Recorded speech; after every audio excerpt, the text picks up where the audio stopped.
fauna, y entre ellas las serpientes también tienen una distribución prácticamente a nivel nacional. Entonces, eso, por ejemplo, es un caso clínico que tiene un examen anterior, algo así pregunto. Es un niño de la selva que es mordido en una mano. Se acerca a su puesto de salud que estaba como a 6 horas en bote. Lo miran, le ven la mano dermatizada hinchada, pero le dicen, bueno, acá no tenemos suero antiofídico, ándate al hospital de referencia. Llega a un centro de salud más grande, pasaron 24 horas más, toda la extremidad estaba edematizada. Le dijeron, acá sí tenemos suero, pero como ya pasaron más de 24 horas, mejor es que no sea tratado. Y él por su cuenta llega al hospital regional 2 días después. Lamentablemente el tendón compartimental que originó la mordedura terminó en amputación de la extremidad. Se perdió en este caso una extremidad, pero muchas veces se pierde la vida cuando no se actúa oportunamente. Básicamente hay unas indicaciones específicas del suero antiofídico en el tiempo adecuado de que se debe colocar. Sin embargo, si ya pasó el tiempo, igual tiene algún beneficio usar. Si hay signo de intoxicación por el veneno, aun cuando hayan pasado ya más de 24 horas, es importante que puedan utilizar el suero antiofídico respectivamente. Miren, la mano como queda y al final termina en amputación. Caso real. Eso sucede con frecuencia en la selva. Cuando ustedes hagan su serum, llegan a su puesto de salud como jefes del centro de salud, del puesto de salud, lo primero que tienen que ver es su stock de medicamentos. Si están en un área donde hay accidentes ofídicos, tienen que tener suero antiofídico respectivo a las especies de la zona. Y no hay justificación de por qué no tengo cadena de frío, porque hay algunos suelos que no necesitan refrigerarse. Vienen en polvo liofilizado, se preparan al momento y no requieren refrigeración. Por lo tanto, deben ustedes asegurar que tengan toda esa medicación. Pues ahí está, les decía, esos son los síntomas y signos del contacto con estas serpientes que inoculan sustancias proteicas, generalmente venenos, que causan daño local, daño general y que pueden comprometer la vida del paciente.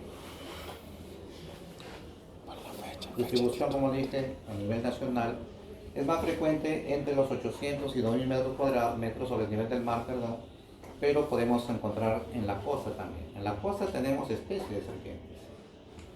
Es más, yo hasta antes de la residencia en infectología, yo no sabía que en el Perú también hay serpiente cascabel. Yo siempre veía National Geographic y siempre pensaba que cascabel solamente es en el desierto de Sonora, ¿no? En Norteamérica. En el Perú también hay serpiente cascabel. En un área específica que se llama, es una zona específica de departamento de Puno, que se llama Sandia. Esta población, este distrito de Sandia, tiene presencia de crótalos, que es la serpiente cascabel, que también vamos a mencionar más adelante. Básicamente tiene periodicidad el aumento de los casos de ofidismo. Normalmente las serpientes están más lejos de la población, pero hay circunstancias climáticas que hacen que se acerquen a la población. En la época de crecimiento de los ríos, los animales en los cuales se alimentan las serpientes son generalmente los roedores. Los roedores, por la presencia de los ríos, se acercan a la población y obviamente las serpientes van tras su presa. Y entonces esos meses de crecimiento de los ríos, que antes son entre marzo y los meses de verano, es donde hay más casos de mordeduras por serpientes. ¿De acuerdo? Distribución mundial. Y esto para que ustedes vean cómo tiene lo que les dije, una frecuencia de casos, digamos, en forma ya constante. Hay algunos meses del año que se elevan los casos, pero prácticamente de forma constante, sobre todo en la selva, hay casos reportados de ofidismo. Incluso hay muchos casos no reportados. Hay una población indígena no contactada que incluso manejan su mordedura de serpientes sin necesidad de suero. Algunos se han muerto, otros probablemente han desarrollado un tipo de inmunidad al veneno que hace que no lleguen a morir. Y nunca se reportan esos casos. Los que están ahí son los que son reportados con la ficha epidemiológica que se hace para cada mordedura de serpiente. Pero como ven, es casi constante todos los años. No van a ver eso, pero es por los departamentos que más datos reportan. Loreto, San Martín, Ucayali y Junín son los 4 primeros departamentos que reportan casos de ofidismo. Y en el mapa, lo que está en rojo son los que estamos hablando de casos de mordedura. Acá está Lima, y en Lima por si acaso también hay serpientes venenosas, pero ya están en proceso de extinción. Son muy pocos casos que se reportan con un tipo específico de Botrox. Tenemos solamente Botrox en la costa central. En la costa norte hay otra variedad de Botrox, que es el Botrox barnetti, pero también hay el género de Lapidae, Micrurus o Coralillo, también en el norte del Perú. Vamos a ver una foto más adelante. Y en la selva sí hay más especies. Hay otra variedad de Botrox, que es el Botrox atrox, llamado también Jergón. Existe Botrioxis, existe Lachesis, y en la zona del Sandia, como les dije, también tenemos el tema de los crótalos, como la serpiente cascabel. Ahí está la taxonomía y distribución. Básicamente las serpientes venenosas las vamos a diferenciar en dos grandes grupos de familias, Viparidae y Elapidae. El Hydropidae realmente son casos extremadamente muy raros de accidentes por estas serpientes marinas. Realmente no se reportan en el Perú hace muchos años, pero son mucho más venenosas que incluso las de tierra. Sin embargo, son poco agresivas y muy pocos accidentes se han visto en nuestro país. Pues básicamente Viperidae y Elapidae son las dos familias que vamos a tratar, de las que son terrestres, y Viperidae contiene las especies que tienen más casos de accidentes, digamos, ponzoñosos con serpientes venenosas. Botrox a la cabeza, Botrioxis, está Crotalus, que es la serpiente cascabel, y Lachesis, que también es una variedad de serpiente venenosa, y Elapidae son unas diferentes que vamos a ver en las fotos, en las cuales son venenosas pero no tienen las características típicas de una serpiente venenosa. Y eso tienen que tener cuidado porque a veces hay la creencia que solamente las que tienen cabeza triangular son las que son venenosas. Estas son las Viperidae. Las Elapidae tienen la cabeza redonda, no tienen fosetas de control de temperatura que detectan calor, ¿de acuerdo? Incluso algunas tienen las pupilas redondas, porque decimos que las pupilas verticales son las que son venenosas, pero las Elapidae también pueden tener pupilas redondas y son venenosas. Hay que tener cuidado. Pero podemos diferenciar estos grandes grupos, Viperidae y Elapidae. Ambos grupos son venenosos, pero tienen diferencias características en la cabeza. Acá están las Viperidae y estas son las Elapidae. Microrus a la cabeza, o llamado también coralillo, ¿sí? También venenosas. Acá tenemos Botrox, tenemos Crótalos y acá tenemos Lachesis en este gran grupo. Y hay, como les decía, componentes ahí en esa diapositiva que van a revisar en casa. Hay un cóctel de sustancias proteicas que difieren entre una u otra especie. Todas son proteínas. Y son proteínas que le cuesta a la serpiente sintetizar y por eso que no lo malgastan. Y les explico.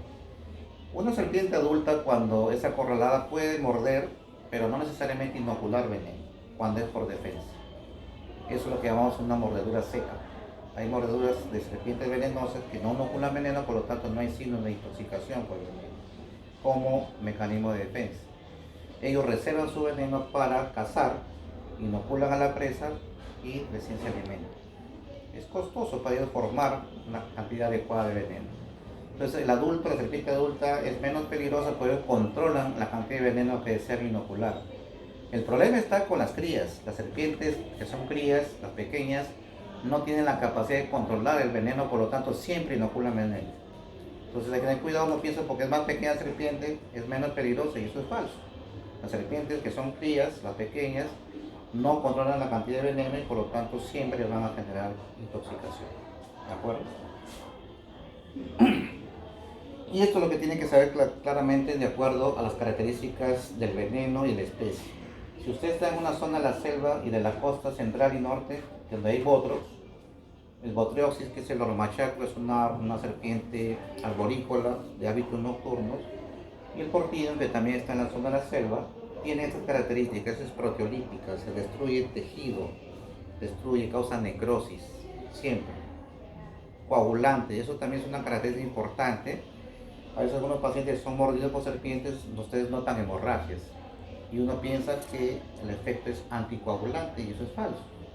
Más bien el veneno es procoagulante, genera una coagulopatía de consumo y como consecuencia de eso vienen las hemorragias, porque genera gran coagulación a nivel local. ¿Sí? Procoagulante. Vasculotóxica, destruye vasos sanguíneos y son nefrotóxicas, producen daño a nivel renal. Eso apréndalo porque en el examen voy a poner características clínicas, la distribución geográfica y ustedes tienen que saber de qué especie estoy hablando. ¿De acuerdo? La chesis, en cambio, también es solo de la selva, no está en la costa. Es otra especie llamada también, es justamente, ¿se acuerdan de una de estas fiestas de clausura de los juegos? Había una señora que maneja eso. ¿Ah? DJ, la chuchupe. Eso es la especie, la chesis mutamuta, llamado también chuchupe. Es la serpiente venenosa más grande del Perú. Puede llegar a medir 3 a 3 metros y medio de longitud. Pero esta es la selva virgen, rara vez está cerca de la población rural, eso tienen cuidado, ¿de acuerdo? Esa es proteolítica, es coagulante, es vasculotóxica, pero también genera respuesta de efectos vagales. Clínicamente lo voy a ver ahí, resequedad de bocas, etc., ¿no? Y el Crotalus, esta es la serpiente cascabel, es coagulante, neurotóxica, destruye tejidos musculares, miotóxica, nefrotóxica y vasculotóxica. O sea, destruyen tejidos, casi todos. Completamente distinto es el grupo Lapidae, a la cabeza Microrus, que básicamente es neurotóxico. Ojo, no es solamente neurotóxico, ojo, también tiene algún efecto procoagulante, pero principalmente es neurotóxico. Produce parálisis respiratoria. Sin tratamiento, el paciente se muere por paro respiratorio. Yo crecí en Piura y les cuento una anécdota porque fue algo que pasó. El contacto de ahí me pasó en la serpiente. Yo estaba en la academia antes de ingresar a la universidad, era época de terrorismo, había apagones. Estaba estudiando en mi casa, en Piura, febrero, 35 grados de noche, con short y sandalias obviamente. Había pericotes y teníamos un gatito ahí, un cachorrito. Y empezó a jugar como con un papel. Ese mi gato está jugando, estaba con una lámpara en la mesa. Estaba estudiando en la academia. Y de pronto el gato grita, un grito así, un alarido, como cuando las gatas están en celo. Ese alarido, algo así, ¿no? Alumbro y veo el gatito, el cachorrito jugando como parecía un collar de chaquiras. Algo redondo, de colores, y brillaba su piel como las bolas esas de una discoteca. Algo así. El gato seguía molestándole y en eso se enrosca, muerde el gato y lanza un segundo grito como el primero que había escuchado. Se había mordido 2 veces. Eso sucedió a 2 metros de mis pies, ¿no? Llamé a mi familia, un machete, lo matamos. En esa época no estaba pavimentada la calle, hay un árbol afuera, hicimos un hueco, lo enterramos ahí. Regresamos, habremos demorado 15 a 20 minutos, buscamos al gato, le encontramos el sofá tieso, estaba muerto. Y no solamente había parálisis, tenía sangre por el hocico y la nariz. O sea, es neurotóxico, pero también tiene efecto procoagulantes. Ojo, hasta ahorita en el norte no tenemos antídotos para eso. Muy raro la exposición porque eso está generalmente en hábitos nocturnos y está en el campo. Pasen. Sin embargo, pasen. Oye, no. Pasen. Adelante. Entonces, como es una zona de hábitos nocturnos, esa serpiente rara vez ataca al ser humano y no hay antídoto. Si me mordía a mí, que era lo más probable, si no estaba el gato, no estuviese contando esta clase. Eso es el Microrus coralino. Sí hay en el norte y hay Bothrops también, Bothrops barnetti, que también está en proceso de extinción. Allá le llaman macanche. Si alguien ha ido al norte, de repente ha escuchado, está saliendo macanche. Esa es una serpiente venenosa del grupo o género Bothrops. ¿De acuerdo? Esto produce los Bothrops. Intenso edema en el tejido afectado, flictenas, noten claramente el intenso edema. Es un edema que comprime los tejidos, el tejido se está destruyendo por el efecto proteolítico del veneno y eso genera síndrome compartimental. Si no se descomprime adecuadamente en forma quirúrgica, la extremidad se llega a perder, se necrosa toda la extremidad. Y lleguen ahí, miren, se necrosó esa extremidad, ya no pueden salir esa extremidad y va a tener que ser amputada, de todas maneras. Esto produce un Bothrops. Depende del veneno inoculado, depende del paciente. Si es un niño pequeño, obviamente tiene más riesgo, más daño. ¿Sí? Entonces, esto produce el Bothrops. En cambio, el Lapidae es neurotóxico, produce parálisis. Miren, ptosis palpebral. Esa es la fase neurotóxica de Rosenfeld. típico de un paciente mordido por el Apidae del grupo de los microbios, ¿de acuerdo? O coralina. No tiene daño en el tejido, es básicamente neurotóxico. Y entonces hay una clasificación ahí de acuerdo al tipo de severidad de la exposición. Puede ser leve, moderada o severa, pero realmente si no se conoce la especie o el paciente afectado refiere la longitud de una serpiente grande, basta que tenga más de 1 metro y ya considerar una exposición grave por la cantidad de veneno que fuera inoculado, y se debe hacer todo el proceso que vamos a hablar más adelante, el manejo correcto. ¿De acuerdo? En el Apidae no hay clasificación, todas son graves, porque al ser neurotóxico va a causar parálisis completa, en forma progresiva y ascendente. Como le dije, no es netamente neurotóxica pura. Existe a nivel mundial sí una serpiente que es completamente neurotóxica, que mata en 20 a 30 minutos a un adulto. Es la mamba negra en África. Esa sí es neurotóxica pura. ¿De acuerdo? Es la serpiente venenosa más grande de todo el planeta. Puede ir hasta 4 a 5 metros. ¿De acuerdo? Y entonces, si no recibe el antídoto o entra ventilación mecánica, ese paciente se muere en media hora como máximo. Eso también hay que tener claro. Perdón, rápido. Aló.